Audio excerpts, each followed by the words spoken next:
তো আমার ভাইরা, এই গেল বিষয়। তাহলে 52.5 তোলা রূপা পরিমাণ সম্পদ যদি আপনার কাছে থাকে, তাহলে আপনি কি দিবেন? যাকাত দিবেন। এটা হলো লো কোয়ালিটি, যাতে গরিবরা সবাই কম বেশি কি পায়। যাকাত কেন দিবেন? এই জন্যই দিবেন যে যাকাতটার দ্বারা আপনি এবং আপনার সম্পদ কি হবে? পবিত্র হবে, গরিব মানুষ স্বাবলম্বী হবে। যাকাতের অনেক মাসআলা, এটা 1-1.5 ঘন্টা আধা ঘন্টায় বলার সময় না। অনেক ক্রিটিক্যাল মাসআলা যাকাতের। অনেকে দোকান নিছেন, সিকিউরিটির টাকা দিচ্ছেন 3 লাখ, এখনো জানেন না এ টাকার মালিক আপনি না যার দোকান ভাড়া নিছেন, জায়গার মালিক সে, আপনি এখনো জানেন না। কথা ঠিক না? একটা দোকান নিছেন 1 লাখ টাকা সিকিউরিটি, এই সিকিউরিটির টাকা কার? যে দোকান নিছে তার, না যার দোকান নিছে সে? কে? এটার যাকাত কিন্তু আমরা দেই না। দেই না। আসলে জানি তো না যেটা মালিক আমি নাকি আমি যাকে দিলাম সে। কথাটা বোঝেন নাই? আর যে নেয় সেও জানে না আমি কিভাবে নিলাম। সে নিতে পারলেই মনে হয় যে সে খুশি। আছে না নাই? এই জন্য এই জিনিসগুলো আগে জানা দরকার। একটা হলো আমানত, আর একটা হলো অ্যাডভান্স। দুইটা শব্দ ভালো করে বোঝেন কি বলছি। একটা আমানত, আর একটা হলো কি? আপনি দোকান নিছেন, এখানে দোকানদার ভাই আছেন না? বোঝার জন্য একজনকে দিয়ে বুঝাই। ভাই আছেন না? আব্দুল মতিন ভাই আছেন। সিকিউরিটি দিছেন, কত দিছেন? 1 লক্ষ টাকা। ভাইকে দিয়ে বুঝাই। ভাই আমার অনেক মহাব্বতের মানুষ, তো ওই জন্য 1 লক্ষ টাকা সিকিউরিটি দিছে ভাই। ভাই এটা জানে না যে আমি এটা আমানত দিলাম না অ্যাডভান্স দিলাম। আপনি কোনটা দিছেন? অ্যাডভান্স দিছেন। ভাই বলছে আমি অ্যাডভান্স দিছি। যদি অ্যাডভান্স হয় তাহলে এটার মালিক কে হবে? হ্যাঁ? যিনি দিছে উনি হবে, নাকি যাকে দিছে সে হবে? যাকে দিছে সে হবে না যিনি দিছে সে হবে? সুন্দর কথা, ভালো করে বোঝেন। জি, অ্যাডভান্স। ভালো করে বুঝি, অ্যাডভান্স। এবার বোঝেন, আমি কিন্তু বলেছি সিকিউরিটি, আমানত, আর একটা হলো অ্যাডভান্স। আমানত যদি দেয় আর সিকিউরিটি যদি দেয়, তাহলে এটার মালিক যে দোকান নিবে সে হবে। যে দোকান নিবে সে হবে। আমি প্রথমে বলেছি আমানত। কেন? এটা আমি আপনার একটা দোকান নিলাম, আমি যাতে পলায় টলায় না যাই, এই জন্য আমি কি, আমি আপনাকে 1 লক্ষ টাকা আমানত হিসেবে দিলাম, জামানত হিসেবে দিলাম, আমার সিকিউরিটি দিলাম, যাতে আমি যদি পলায় যাই তাও আপনার কাছে কি থাকবে? 1 লাখ টাকা থাকবে। মূলত এই টাকাটার মালিক কে? আমার জামানতের জন্য আমি দিলাম, তাহলে মালিকটা কে? আমি। এই হলো আমানত, জামানত, সিকিউরিটি। এখন অ্যাডভান্স। অ্যাডভান্স যদি কেউ নেয়, তাহলে যিনি নিবে সে হবে মালিক। অর্থাৎ দোকান মালিক সে হবে কি? অ্যাডভান্সের মালিক। বলে কেন? এই দোকান ভাড়া হলো 10,000 টাকা। দোকান ভাড়া কত? 10,000 টাকা। এখন সারা বছরে কত হবে? 1,20,000 টাকা। এখন দোকান মালিক আগাম কি করছে? 1,20,000 টাকা পুরোটাই নিয়ে গেছে। তাহলে এটা কি অ্যাডভান্স হলো না? অ্যাডভান্স হলো না? অগ্রিম নিয়ে নিল না? আগেই নিয়ে নিল না? তাহলে উনি যে আগেই ভাড়াটা নিল, এটা মালিক কে হলো? যে ভাড়া দিছে সে। এই জন্য এটা বুঝতে হবে যে আমরা অ্যাডভান্স দেই না সিকিউরিটি দেই। সিকিউরিটি দিলে মালিক যে যে নিচ্ছে সে হবে, আর অ্যাডভান্স যদি দেয় তাহলে যে কি ভাড়া দিছে সে হবে। এইভাবে আমরা জিনিসটা ক্লিয়ার হওয়ার পরে আমরা সেই সম্পদের জাকাত দেব। এখন কথা হলো, এটা গেল একটা, বুঝতে পারছেন কি আপনারা? সিকিউরিটি আর একটা কি অ্যাডভান্স, দুইটা দুই জিনিস। সিকিউরিটি যদি দেয় তাহলে যিনি নিচে তিনি কি করবে? জাকাত দিবে। আর অ্যাডভান্স যদি হয় তাহলে যার দোকান, যে মালিক, দোকানের মালিক, সে জাকাত দিবে। গেল। ব্যবসা করতেছেন, একজনের সাথে লেনদেন আছে, এমন কিছু অলস টাকা পড়ে রইছে আপনাকে আর দেয় না। ধরুন 50,000 টাকা একজনে মাইরে খেয়ে চলে গেছে, আছে না নাই? আছে না? একজনের কাছে 5, 2 বছর 3 বছর টাকা দিচ্ছে না, এই টাকার জাকাত কি হবে? এখানে দুইটা পদ্ধতি। একটা হলো ওই টাকাটা হিসাব করে এই টাকার সাথে মিল করে জাকাত দেওয়া, আরেকটা হলো যতদিন পর্যন্ত ওই টাকাটা আপনার হাতে উপস্থিত হয়নি ততদিন পর্যন্ত ওই টাকার অপেক্ষায় থাকা, ওই টাকার জাকাত না দেওয়া। যখন পাবেন পিছনের গুলো হিসাব করে একবারে জাকাত দেওয়া। এরকম আছে না যে 50,000 টাকা নিয়ে চলে গেছে, দিচ্ছে না, কিন্তু আপনি এখনো জানেন না ওই টাকা আপনি পাবেন কি পাবেন না। কথা ঠিক কি না? এরকম হয় না? যদি আপনি পান সেটার উপর জাকাত হবে, যদি আপনি না পান, যতক্ষণ না পাবেন ততক্ষণ ওটার উপর কি হবে না? জাকাত হবে না। বুঝাইতে পারছি? এখন কথা হলো, আপনার 100 গাড়ি আছে, 100 বাড়ি আছে, 100 বিঘা সম্পদ আছে, কিন্তু 100 গাড়ি ব্যবসার কাজে নিয়োজিত, ওই গাড়ির উপরে জাকাত আসবে না। 100 বাড়ি আছে, ওই বাড়ির উপরে জাকাত আসবে না, ওই বাড়ির ইনকামের উপর জাকাত আসবে। আপনার 100 গাড়ি আছে, গাড়ির উপরে জাকাত আসবে না, গাড়ির ইনকামের উপর জাকাত আসবে। আপনার একটা ফ্যাক্টরি আছে, ফ্যাক্টরি বিল্ডিং এর উপর জাকাত আসবে না, ফ্যাক্টরি কাঁচামালের উপর জাকাত আসবে না, ফ্যাক্টরির যে ব্যবসায়িক পণ্যগুলো আছে এগুলোর উপর জাকাত আসবে, মেশিনের উপর জাকাত আসবে না। কথাটা কি বুঝাইতে পারছি? আপনার 100 বিঘা সম্পদ আছে, যেটা ব্যবসায়িক উদ্দেশ্যে আপনি ক্রয় করেননি, এটার উপর জাকাত আসবে না। যদি 1 শতক জমিও আপনি ব্যবসার উদ্দেশ্যে ক্রয় করেন, ওটার উপর জাকাত আসবে। কথাটা কি বুঝাইতে পারছি? উদ্দেশ্য কি থাকতে হবে? ব্যবসা। আর যদি ব্যবসায়িক উদ্দেশ্য না থাকে তাহলে ওটার উপর কি আসবে না? জাকাত আসবে না। যদি 100 বিঘা সম্পদের মধ্যে যদি আপনার কোনো ফসল আসে, সেই ফসলের উপর কি আসবে? জাকাত আসবে। আল্লাহ তাআলা সেটাও কোরআনুল কারিমে বলে দিয়েছেন। এইভাবে আমরা জাকাতগুলো আদায় করার জন্য কি করব? চেষ্টা করব। তাহলে আজকে এখন বুঝলাম জাকাত কে দিবে, অর্থাৎ যে সাহেবে নেসাব হবে। সাহেবে নিসাব কখন হবে? যার উপর জাকাত ফরজ হবে। কখন জাকাত ফরজ হবে? যার উপর 52.5 তোলা রূপা অথবা 7.5 ভরি স্বর্ণ পরিমাণ সম্পদের মালিক যখন সে হবে, 1 বছর স্থিতি থাকবে, তখন তার উপরে কি হবে? সে ব্যক্তি জাকাত দিবে। এবার আসুন, জাকাত কি দিবে? জাকাত জাকাত কি দিবে?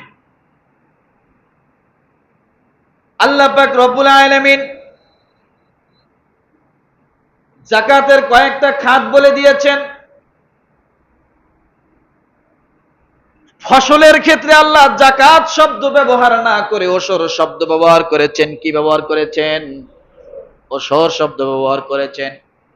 রব্বুল আলামিন ডাক দিয়ে বলেন, ইয়া আইয়ুহাল্লাযীনা আমানু আনফিকু মিন তাইয়্যিবাতি মা কাসাবতুম ওয়া মিম্মা আখরাজনা লাকুম মিনাল আরদ ولا تيمموا الخبيث منه تنفقون ولستم بآخذيه إلا أن تغمضوا فيه واعلموا أن الله غني حميد।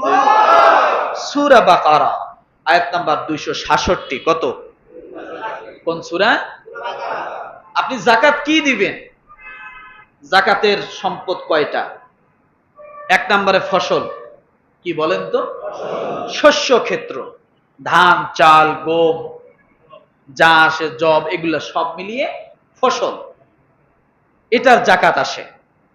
এরপরে জাকাত আসে হলো আপনার পশু থেকে।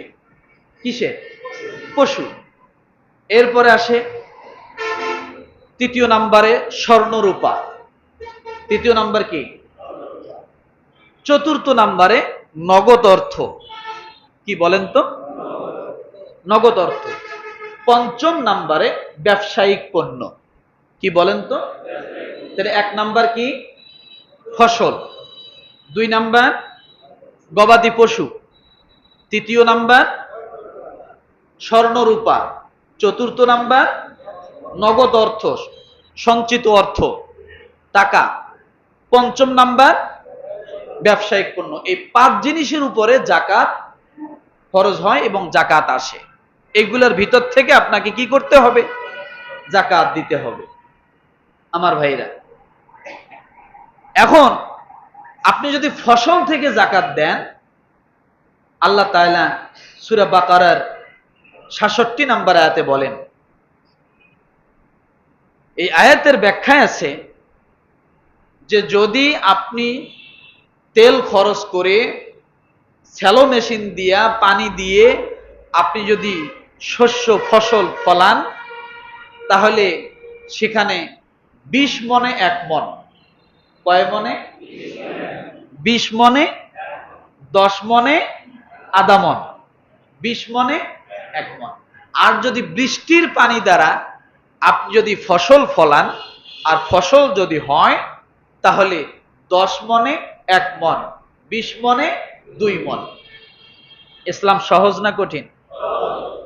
জুলুম করছে? আপনি যদি টাকা খরচ করে সেচ মেশিন দিয়ে পানি দিয়ে যদি ফসল ফলান, তাহলে 10 মণে কতটুক? আধা মণ। 20 মণে 1 মণ। আর যদি বৃষ্টির পানি দ্বারা ফসল ফলে, তাহলে তখন কতটুক? 10 মণে 1 মণ। 9 মণ মালিক আপনি, 1 মণ মালিক হলো গরিব। বুঝাইতে পারছি? আমার ভাইরা, তাহলে স্বর্ণের ক্ষেত্রে আমরা কি জানছি? স্বর্ণরূপার দিয়ে যদি আমরা জাকাত দেই, তাহলে 100 টাকায় কত? 2.5 টাকা। মনে থাকবে? এইভাবে হিসাব করে যতটুকু আসে। এখন কথা হলো, কখন দিবেন এই জাকাত? আসলে আমরা তো শুধু রমাদান মাস বেছে নিয়েছি। মূল বিষয়টা হলো, যখন থেকে আপনি সাহেবে নিসাব অর্থাৎ ব্যবসা শুরু করলেন, বা আপনার কাছে সঞ্চিত টাকা, আপনি টাকা গোছানো শুরু করলেন, যে মাস থেকে শুরু করলেন, এখান থেকে 1 বছর অতিক্রম হওয়ার পরে যে মাসেই উপস্থিতি হয়, ওই মাসেই যদি আপনার কাছে 52.5 তোলা রূপা পরিমাণ সম্পদের মালিক আপনি হয়ে যান, তখনই আপনার উপর কি হয়? জাকাত ফরজ হয়। এটা হলো চন্দ্র মাসের সাথে একটা হিসাব করতে হয়। সেটা হতে পারে আপনার রজব মাস, সেটা হতে পারে রবিউল আউয়াল মাস, সেটা হতে পারে মুহররম মাস। কথা ঠিক না? কিন্তু এখন আমরা রমাদান মাসকে কেন জাকাতের জন্য বেছে নিয়েছি? যে ওই যে আমাদের একটা হাদিস জানা আছে যে একটি ফরজ 70টা ফরজের সমান। এখন জাকাত যেহেতু ফরজ ইবাদত, আমি যদি রমাদান মাসে এসে করি, তাহলে একটা ফরজের বিনিময়ে আমি কয়টা সওয়াব পাবো? 70টার সওয়াব পাবো। এই ফজিলতের জন্য সকলেই রমজান মাসে এসে কি করে? জাকাত দেয়।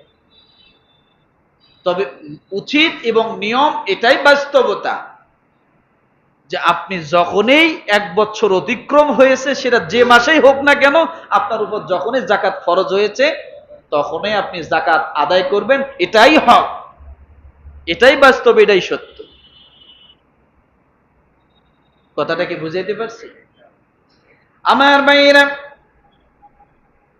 সেই কথা রব্বুল আলামিন বলেন, ও হুয়াল্লাযী আনশাআ জান্নাতিম মা'রুশাতিন ওয়া গায়রা মা'রুশাতিন ওয়ান নাখলা ওয়াজ-জার'a মুখতালিফান উকুলুহু ওয়াজ-যাইতুনা ওয়ার-রুম্মানা মুতাশাবিহান ওয়া গায়রা মুতাশাবিহ।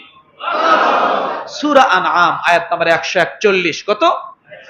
আল্লাহ বলেন যেদিন তোমরা ফসল কাটবে, যেদিন তোমরা ফসল কাটবে, অর্থাৎ ফসল কাটা পরিপূর্ণ হয়ে যাবে, সম্পূর্ণ হবে, সেদিন থেকেই তোমরা ওশর বা যাকাত দাও। অর্থাৎ যেদিন তোমার উপর যাকাত ফরজ হবে সেদিনেই তুমি কি করো? যাকাত দাও। কোন সূরা? কত নম্বর আয়াত? 141। আমার ভাইরা, এইভাবে যদি আমরা যাকাত আদায় করি তাহলে আলহামদুলিল্লাহ গরিব মানুষ আর গরিব থাকবে না, মোটামুটি তাদের ঘরেও কি থাকবে? খাবার থাকবে। এখন যাকাত কি দিব? কথা ঠিক না? শাড়ি কাপড় নাকি একবার নরমালটা, যেটা পরা যাবে না, শুধু কাটা সেলাই করা যায়, এরকম পণ্য? হ্যাঁ, আল্লাহ পাক রব্বুল আলামিন যাকাতের পণ্য কেমন হবে, দানের পণ্য কেমন হবে সেটাও বলে দিয়েছেন। সুবহানাল্লাহ বলেন। সূরা আলে ইমরান আয়াত নাম্বার 92। কত? লান তানালুল বিররা হাত্তা তুনফিকু মিম্মা তুহিব্বুন ওয়া মা তুনফিকু মিন শাইইন ফাইন্নাল্লাহা বিহি আলীম। বান্দারে, বাজারে মার্কেটে এখন যাকাতের কাপড়ের সাইনবোর্ড দেখা যায়, কথা ঠিক কি না? বিয়ের বাড়ির সাইনবোর্ড দেখা যায় না যে এখানে বিয়ের কাপড় পাওয়া যায়? যায়? এক যাকাতের কাপড়ের সাইনবোর্ড আলাদা থাকে আর কাফনের কাপড়ের সাইনবোর্ড আলাদা থাকে, কথা ঠিক কি না? নাকি ভুল বললাম? ছোট্ট করে লেখা থাকে এখানে কাফনের কাপড় পাওয়া যায়, আর লেখা থাকে এখানে যাকাতের কাপড় পাওয়া যায়। তাহলে বোঝা গেল এটা এই দুই কাপড় ভিন্ন দেশ থেকে আসছে, ভিন্ন গ্রহ থেকে আসছে নাকি? যাকাতের কাপড় আবার আলাদা কি? ওটা কি আলাদা রং, আলাদা ঢং, আলাদা কোনো সুতা? তাহলে তার মানে বোঝা গেল এখানে যাকাতের কাপড় পাওয়া যায় দোকানে সাইনবোর্ড দেওয়া, মানে বোঝা গেল যে আমাদের দিল ওই রকমই পরিবর্তনশীল। ওটা যেমন ছোট করে ক্ষুদ্র করে বোঝানো হয়েছে, তার মানে বোঝা গেল কুরুচিপূর্ণ মানুষ এরকম আছে যারা ওই সাইনবোর্ড দেখে ওই কাপড় কিনতে যায়। যারা ওই সাইনবোর্ড দেখে ওই কাপড় কিনতে যায়, বোঝা গেল ওই কাপড়টা যেমন কম দামি, ওই লোকটা তার থেকেও নোংরা কম দামি। কে বলেছে আপনাকে 1000 টাকা দিয়ে 4 কাপড় কিনে দিতে? দরকার নাই। আপনি 1000 টাকা দিয়ে একটা গরিব বিবাহিতা মেয়ে যখন বিবাহ হয়, আপনি 1000 টাকা দিয়ে তাকে একটা ভালো দামি শাড়ি কিনে দেন, 1000 দিয়েই কিনে দেন। কারণ ওই 4 কাপড় দিয়ে খেতা সেলাই করবে, আর ওই 1000 টাকার একটা কাপড় দিয়ে সে স্বামীর বাড়িতে পরে যাবে। বুঝাইতে পারছো? অন্যদিকে নিবেন না আমার কথাটা। তাকে একটা তুমি দামি কাপড় দাও। কিন্তু আমরা কি করি? সবচেয়ে কম দামি যেটা, এ মাথার থেকে ও মাথা সব দেখা যাবে, সেটাই আমরা কেনার চেষ্টা করি। ওইটাই হয়েছে যাকাতের কাপড়। আল্লাহ বলে ওই কাপড় দিয়া জাহান্নামের আগুন নিভবে না। তাহলে দানটা কেমন হবে? আল্লাহ বলেন তোমরা কিছুতেই পণ্যের লাগাল পাবে না। আমার কথা, তোমরা কিছুতেই নেকি পাবে না। কোন সূরা? আলে ইমরান। কত নম্বর আয়াত? লান তানালুল বিররা হাত্তা তুনফিকু মিম্মা তুহিব্বুন। আল্লাহ বলেন তোমরা কিছুতেই নেকি পাবে না যতক্ষণ না তোমরা তোমাদের প্রিয় বস্তু মানুষকে দান করবে। কি বস্তু? কি বস্তু? প্রিয় বস্তু। একটাবার ভাবেন তো, আমরা গরিব মানুষরে আমরা একটা লুঙ্গি পরতে পরতে দুই একটা সেলাই দিছি, তারপর আর পরা যায় না, বসলেই ছিঁড়ে যায়, প্যাট করে ওঠে।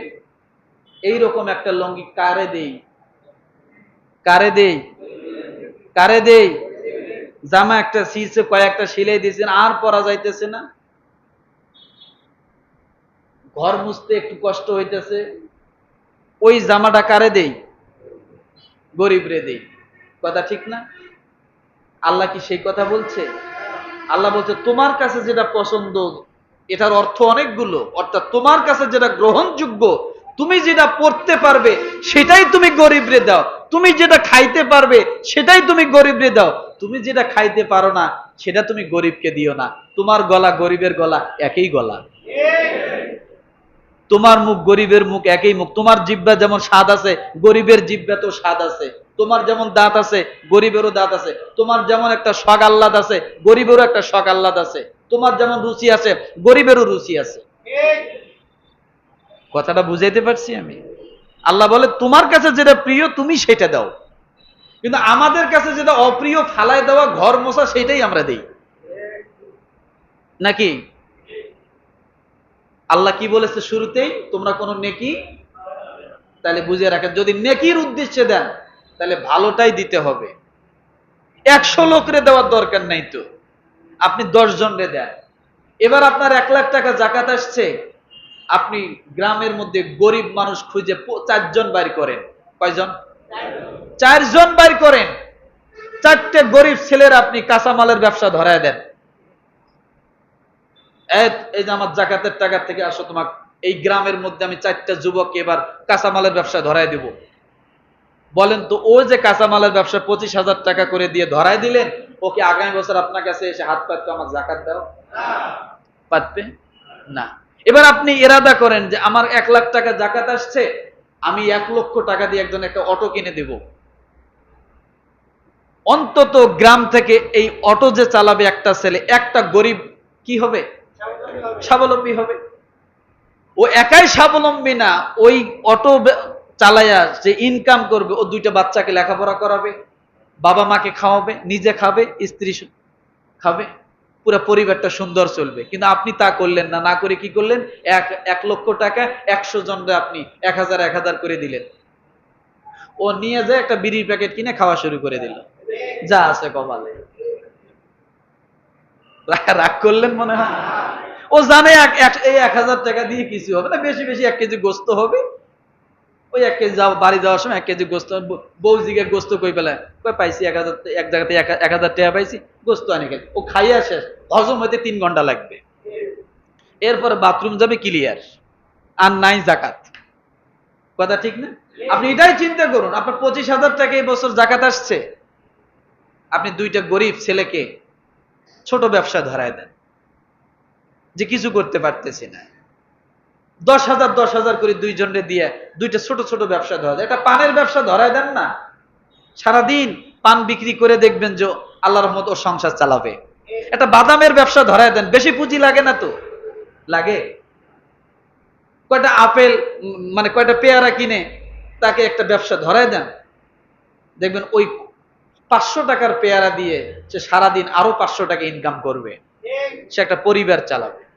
এভাবেই যদি আমাদের মিশন হতো, গ্রামে চোর ডাকাতও কমে যেত, চোর ছেঁচড়া কমে যেত, এরপরে মনে করেন মানে যারা ক্ষুধার তাড়নায় করে চুরি, এরা কমে যেত।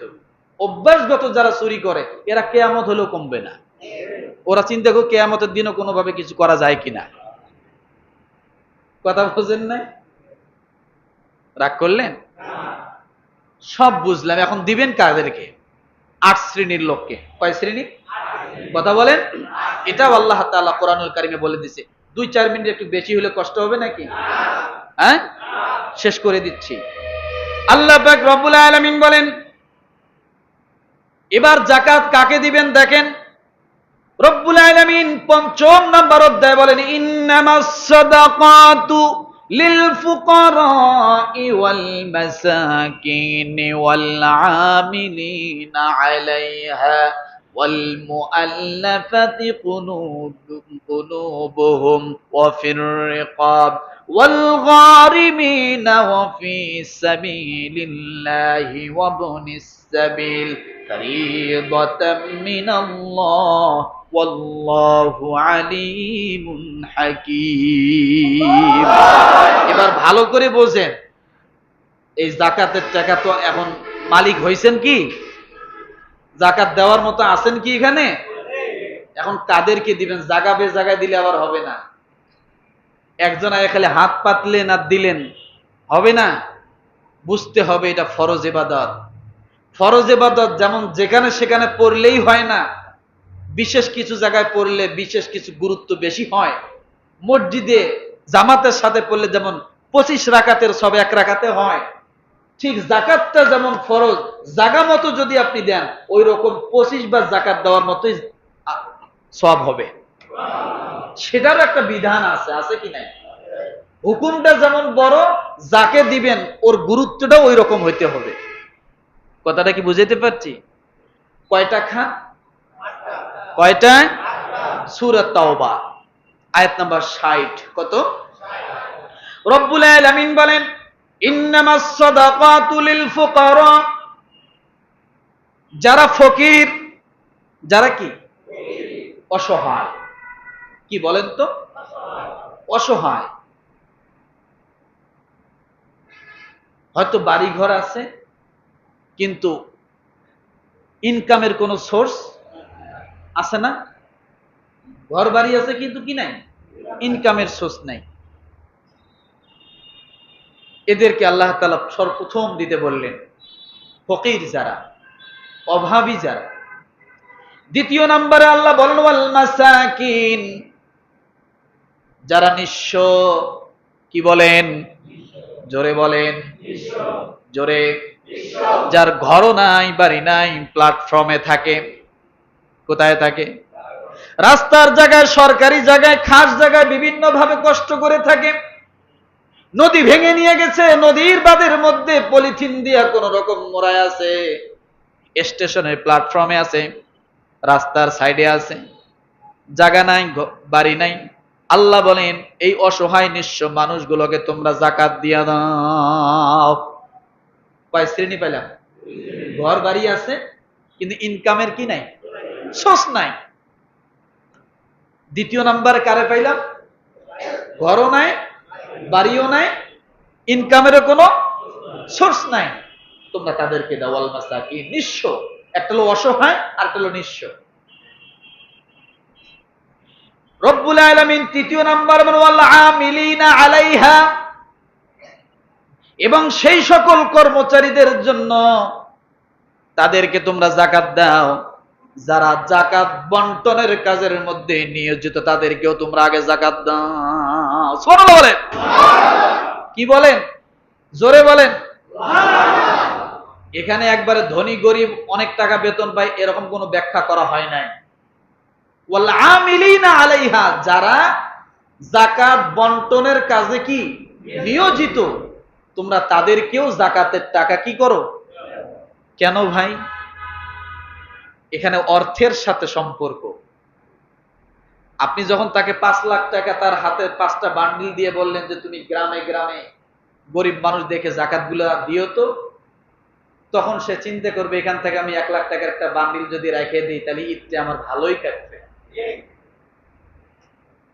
আগে কে নিবে? গরিবরে দিবে না আগে নিজে নিবে? আগে নিজে নিবে না গরিবরে দিবে? নিজে নিবে।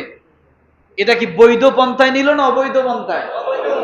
আল্লাহ বলেন সে যেন অবৈধ পন্থায় নেওয়ার সুযোগ না পায়। ওই 5 লাখের থেকে ধরো তুমি 1 লাখ টাকার বান্ডিল তুমি তার আগে দিয়ে দাও, 50,000 টাকা দিয়ে দাও, 20,000 টাকা দিয়ে দাও। এই যে তুমি যে এই যাকাত দেওয়ার কাজটা করবা, পরিশ্রম করবা, আমি তোমাকে 20,000 টাকা দিলাম। যখন সে আগে 20,000 টাকা প্রাপ্য হবে তখন আর ওই দিকে তার কি অতটা আফসোস, যাকেই দিতে যাবে যদি আমি পাইতাম, এইটা থাকবে না। এই জন্য আল্লাহ বলেন যারা যাকাত দেওয়ার কাজে নিয়োজিত তোমরা তাদেরকেও যাকাতের কিছু অংশ দিয়ে দাও, যাতে ওই টাকার প্রতি কি না করে, লোভ না করে। দেখছেন আল্লাহর বিচার কিভাবে? আমার ভাইরা, চতুর্থ নাম্বার ওয়াল মুআল্লাফাতি কুলুবুহুম, যাদের মন জয় করার উদ্দেশ্যে। এখানে বলা হয়েছে মন জয় করার উদ্দেশ্যে বলতে, যদি দেখেন একটা হিন্দু পরিবার, একটা অমুসলিম পরিবার খুব কষ্টে দিনাতিপাত করতেছে, যদি আপনার কাছে মনে হয় তাকে যদি আমি সহযোগিতা করি তাইলে হয়তো ইসলামের সৌন্দর্য দেখে সে ইসলাম গ্রহণ করবে। যদি ইসলামের সৌন্দর্য প্রকাশ করার উদ্দেশ্যে যদি আপনি তাকে যাকাতের থেকে টাকা দেন, আল্লাহ বলেন এমন অমুসলিম যদি হয় তাকেও দেওয়া যায়। অনেকেই একবারে কঠোর ভাবে বলে না দেওয়া যাবে না, বলে না, এটা যদি এই উদ্দেশ্যে হয় যে আমার যাকাতের এই টাকা দিয়ে আমার পাশের গরিব হিন্দু মানুষটা, অমুসলিমটা, বৌদ্ধটা সে উপকার হবে, আর এই সৌন্দর্য দেখে সে ইসলামের দিকে আকৃষ্ট হবে, তো এটা তো হলো একটা ফরজ আমলের দ্বারা তাকে আরেকটা দাওয়াত দেওয়া। আর সবচাইতে উত্তম পন্থা হলো যদি কেউ নবমুসলিম হয়। কি হয়? এটাই হলো ওয়াল মুআল্লাফাতি কুলুবুহুমের মূল বিষয়। যদি কেউ নবমুসলিম হয়, তাকে তোমার যাকাতের টাকা থেকে দিয়ে তাকে তুমি স্বাবলম্বী করো, যাতে সে অতীত যে সম্পদ রেখে আসছে এটার প্রতি যেন তার কোনো আফসোস না থাকে যে আমি কেন মুসলমান হইলাম, সে তো কিছুই পাইলাম না। ওয়াল মুআল্লাফাতি কুলুবুহুম, মনতুষ্টি করার জন্য, সৌন্দর্য, ইসলামের সৌন্দর্যকে বৃদ্ধি করার জন্য তোমরা এটা করতে পারো। তাহলে এক পেলে নবমুসলিম, দ্বিতীয় কি অমুসলিম, যে তোমার এই সৌন্দর্য, যাকাতের এই বন্টনের সৌন্দর্যটা আল্লাহর তরফ থেকে যেভাবে দেওয়া হয়েছে এটা দেখে যেন সে কি করে ইসলামের দিকে ধাবিত হয়। আমার ভাইরা, পঞ্চম নাম্বার ওয়াফির রিকাব, দাস মুক্তির জন্য। কিসের জন্য? দাস মুক্তির জন্য। এখন বলেন দাস প্রথা কি আছে? দাস প্রথা নাই, কিন্তু আছে হলে একটা বিষয়। এই দাসের থেকে আপনি একটা বিষয় নিতে পারেন। একজন গরিব মানুষ অভাবের মধ্যে পড়ে গিয়েছিল, কিন্তু বড় লোকের কাছে 50,000 টাকা চেয়েছে মেয়েটা বিয়ে দিবে, অথবা কোনো একটা কাজ করার জন্য একটা বড় লোকের কাছে গিয়েছে, আমাকে 20,000 টাকা দেন, আমি একটা বিপদে পড়েছি। কিন্তু বড় লোকটা গরিবকে টাকা দিচ্ছে না। কেন দিচ্ছে না? জামিনদার নাই। কি নাই? জামিনদার নাই। এখন আপনার একটা কথায় যদি বড় লোক গরিবটাকে টাকা দেয়, আপনি চিন্তা করলেন তাহলে আমি একটু জামিনদার হই। এমন হয় কি হয় না? যা বলে ভাই গরিবটারে আপনি টাকা দেন, ও যদি না দেয় আমি দিব। অনেক সময় এরকম ভাবে বলে, বলে কি বলে না? এখন গরিবটারে 10,000 টাকা দেওয়ার পরে সে কিছুদিন এখানে থাকার পরে এলাকা ছেড়ে চলে গেছে। এখন টাকা কে দিবে? যে জামিনদার হয়েছে, কিন্তু জামিনদার দেওয়ার ক্ষমতা নাই, সেও গরিব। সেও কি? এমন যদি সিচুয়েশন হয় যার কাছ থেকে নিয়েছে সে আর ছাড়তেছে না, তাকে বিপদে ফেলাইছে, ঘরে আটকাইছে, টাকা দিয়ে বাইর হন, আপনার যে ওই মুহূর্তে জাকাতের কিছু টাকা থাকে, তাহলে আপনি জাকাতের টাকা দিয়ে লোকটাকে উদ্ধার করে দেন। ইসলামের সৌন্দর্য। ইসলামের কি? এটাই সৌন্দর্য। একটা লোক বিপদে পড়ছে, তোমার জাকাতের টাকা আছে, এখান থেকে দিয়ে লোকটাকে উদ্ধার করো।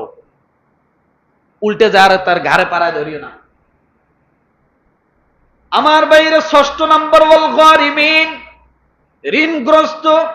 ঋণ পরিশোধের জন্য যদি আপনার কাছে জাকাতের টাকা থাকে, একটা গরিব মানুষ ঋণ করে একটা ঘর দিয়েছে, আর ঋণ পরিশোধ করতে পারে না, মেয়েটা বিয়ে দেওয়ার সময় ঋণ করেছিল, এখন আর ওই গরিবটা ঋণ পরিশোধ করতে পারতেছে না, আপনি ওই গরিব মেয়েটা বিয়ে দেওয়ার সময় ঋণ হয়েছিল তার ঋণকে পরিশোধ করে দাও।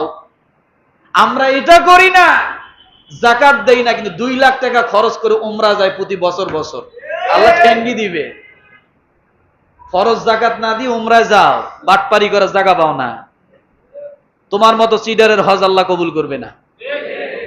তোমার বাড়ির পাশে একটা গরিব মেয়ে, টাকার অভাবে গরিব মানুষটা তার মেয়েটাকে বিয়ে দিতে পারতেছে না, তোমার ওইদিকে 10,000 টাকা হাত বাড়ায় না, তুমি 2 লাখ টাকা খরচ করে উমরা যাইতেছো, আল্লাহ টাইনেকে নামাইতেছো কাবার থেকে। আল্লাহ তো সহজ না। রাগ করলেন নাকি? রাগ করলেন? রাগ করলে করার কিছু নাই, এটাই বাস্তবতা। আপনি জাকাত দেন না, উমরায় যান। যারা ঘন ঘন উমরায় যায় জিজ্ঞাসা করেন, আমি কসম করে বলছি এখান থেকে, সঠিকভাবে জাকাত আদায় করে নাকি দেখেন তো। জিজ্ঞাসা করেন, হাজী সাহেব উমরায় যাচ্ছেন বছর বছর, বলে হ্যাঁ, জাকাত এই বছর কয় টাকা দিচ্ছেন? মাথা নিচু হয়ে যাইব। মাথা কি হবে? নিচু হয়ে যাইব। রাগ করবেন না। আল্লাহ দিতে বলছে কোনটা, দিলেন কোনটা। আবেগের নাম ইবাদত না, বিবেকের নাম ইবাদত। আবেগের নাম, বিবেকের নাম। বিবেক করে করবেন সেটা ইবাদত, আর আবেগ করে করবেন এটা শয়তানের কাজ। ওটা যদি মক্কাতেও যাইও হয়, লাভ নাই। মনে করেন এখন রোজা, মাগরিবের সময় ইফতার করতে হবে, কেউ যদি আবেগে চটে আমি ইশার পর ইফতারি করব, কি? কেউ যদি বলে আমি ঈশার নামাজ পড়ে ইফতারি করবো অথবা তারাবি পড়ে তারপরে বাসাতে একবারে খাবো, হবে? ওটা আবেগে না, এটা শয়তানের কাজ। শয়তান ওখানে বাড়াই দিছে। রাগ করতেছেন নাকি আমার ভাইরা? তাহলে ঋণ পরিশোধের জন্য জাকাতের টাকা দেওয়া যেতে পারে। ৭ম নাম্বার, ওয়াফি সাবিলিল্লাহ, আল্লাহর পথে জাকাতের টাকা ব্যয় করা যায়। কিসের পথে? এটার অনেকগুলো ব্যাখ্যা। ওয়াফি সাবিলিল্লাহ, ইসলামী রাষ্ট্রে যুদ্ধের ময়দানে যুদ্ধ করার জন্য, অস্ত্র কেনার জন্য তাদেরকে সহায় সম্বল, যারা যুদ্ধের ময়দানে যুদ্ধ করতেছে, যে দেশ যে রাষ্ট্র, সে দেশে জাকাতের টাকা দেওয়া যায়। তারা সর্বনিয়ত সব সময় কি যুদ্ধের প্রস্তুতিতে আছে। এক, কেউ বই লেখে, তার বই প্রকাশের জন্য সহযোগিতা করা। কেউ ইসলাম প্রচার করে, দিন প্রচার করে, তার প্রচারে সহযোগিতার জন্য আপনার জাকাতের টাকা দিতে পারে। এইভাবে আপনি খুঁজে নেন যে একজন গরিব মানুষ ভালো কোনো কাজে যাওয়ার জন্য ইচ্ছা করছে কিন্তু তার টাকা নাই, আপনি জাকাতের টাকা ওখানে দেন, ওটাই ফি সাবিলিল্লাহ। ওটাই কি? ওটাই কি? যে কাজ আল্লাহর উদ্দেশ্যে করা হয় সেই কাজে আপনি জাকাতের টাকা দিতে পারেন। যদি সে গরিব হয়, ওই গরিব মানুষটাকে আপনি দিতে পারেন, ওটাই ফি সাবিলিল্লাহ। ৮ নাম্বার ওয়াবনিস সাবিল। ৮ নাম্বার কি? শেষ। ৮ নাম্বার হলো অবনিস সাবিল, গরিব মুসাফির। গরিব কি? জোরে বলে। গরিব মুসাফির। এই গরিব মুসাফিরকে আপনি আপনার জাকাতের টাকা থেকে কি দিতে পারেন। এখন মনে করেন আপনার বাসা ঢাকা, গাজীপুর, আপনি চট্টগ্রাম গেছেন, এর ভিতরে আপনার পকেট মারি সব নিয়ে গেছে, কিন্তু আপনি এখন বাসায় যোগাযোগ করবেন এরকম পরিস্থিতি নাই। এখন ওই জায়গার থেকে আপনি ফিরে আসবেন, পারতেছেন না। তখন যদি কেউ আপনাকে জাকাতের টাকা দেয় বা এরকম কারো কাছে যদি জাকাতের টাকা থাকে, ওই ব্যক্তি এই গাজীপুরে যত বড় লোকই হোক না কেন, সে ওখানে যাওয়ার পরে বিপদে পড়ার কেন, সে মুসাফির, আর মুসাফির হওয়ার কারণে তার জন্য জাকাতের টাকা খাওয়া জায়েজ হয়ে গেছে। তাকে আপনি গাড়ি ভাড়া দিয়ে সুন্দর মতো হোটেলে খাওয়াইয়া বাড়ি পাঠায় দেন, আপনার জাকাতের টাকার থেকে এটা করে দিতে পারবেন। বুঝাইতে পারছি? এখন কথা হলো, এই জাকাতের টাকা একটু সময় বেশি যাচ্ছে, রাগ করতেছেন নাকি? আপনাদের সারা বছরই তো অফিস খোলা থাকে, আমি কি করব? এগুলো যদি না বলি জানবেন কেমন, অর্ধেক বলে যাবো গা। সারা বছরে অফিস খোলা থাকে, শুক্রবার আসলে আরো বেশি অফিস খোলা রাখেন আপনারা। পাইছেন নাকি? এখন কথা হলো, এই জাকাতের টাকা সবসময় চেষ্টা করবেন নিকটতম আত্মীয়কে দেওয়ার জন্য। কাকে দেওয়ার জন্য? নিকটতম আত্মীয়কে দেওয়ার জন্য। ২, দেওয়া যাবে না কাদেরকে আর দেওয়া যাবে কাদেরকে? আপনি একজন ব্যক্তি, আপনার উপরে জাকাত ফরজ হয়েছে, ভালো করে বোঝেন, আমার দিক তাকান। আপনি একজন ব্যক্তি, আপনার উপরে জাকাত কি হয়েছে? ফরজ হয়েছে। আপনি যাদের থেকে আসছেন তাদেরকে জাকাত দেওয়া যাবে না। আপনার থেকে যারা আসছে তাদেরকেও জাকাত দেওয়া, বোঝেন, আপনি যাদের থেকে আসছেন তাদেরকে জাকাতের টাকা দেওয়া, অর্থাৎ আপনার বাবা, আপনার মা, আপনার দাদা, আপনার দাদি, এই রকম আপনার উপরে যারা আছে, আপনি যাদের হইয়া আসছেন তাদেরকে কি করা যাবে না। আর আপনার থেকে যারা আসছে তাদেরকে জাকাত দেওয়া। আপনার থেকে কারা আসছে? আপনার সন্তান আসে নাই, আপনার মেয়ে, আপনার ছেলে, আপনার নাতিপুতি, এদেরকে কি করা যাবে না। আপনার নিজের ঘনিষ্ঠ থেকে যারা আসছে তাদেরকে দেওয়া।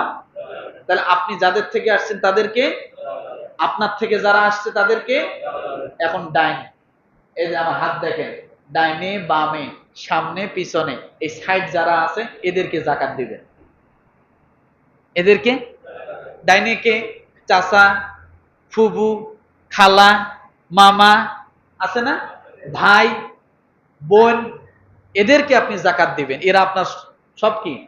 ডাইন বাম। কিন্তু আপনি যাদের থেকে হয়েছেন তাদেরকে না, আর আপনার থেকে যারা হয়েছে তাদেরকে না। আপনার চতুর্দিকে যারা আছে, খালা প্রাপ্য, ফুবু প্রাপ্য, চাচা প্রাপ্য, ভাই প্রাপ্য, বোন প্রাপ্য। বুঝাইতে পারছি? এইভাবে ক্লিয়ার? জাকাত আরো কিছু বোঝার আছে? ইনশাআল্লাহ আল্লাহ তাআলা আমাদেরকে সকলকে সঠিকভাবে জাকাত গুলো আদায় করার তৌফিক দান করুক। আমিন। ওয়া আখির দাওয়ানা আনিল হামদুলিল্লাহি রাব্বিল আলামিন।